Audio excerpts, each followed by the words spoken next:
Labaqeqeshi benze umsebenzi ongcono kakhulu kule season.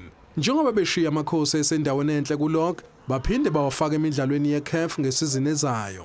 Amakhosi kumanje athungathe umqeqeshi ozoqeqesha leli qembu ukulungiselela isizini ezayo.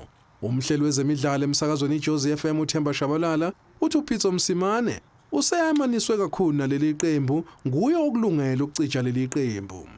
I can confirm ukuthi Kaizer Chiefs is definitely looking for a coach. Kodwa ucoach ongaba muhle uPitso Msimane ubengaba muhle impela kuyona iKaizer Chiefs ngoba phela ke unesizotha unesidima futhi ke uyazeka kakhulu ebholeni. Kaizer Chiefs is looking to get a lot of work done from as soon as possible qala season.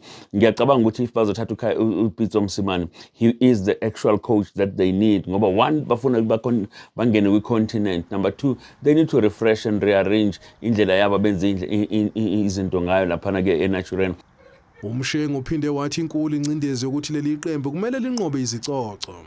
They need to win iPSL. We cannot run away from the fact that ke ingcindezi sivele yankulu ke kubeni ukuthi ke iMamelodi Sundowns iwin iCAF Champions League, iOrlando Pirates iwine ke yona iBetway Premiership namanye kamakhapu amabili kuyiCarling nayo ke MTN 8. So Kaizer Chiefs, they really need to get a good coach. Kodwa kulokhu ohamba phambili kumina ubaba uPitso Msimane.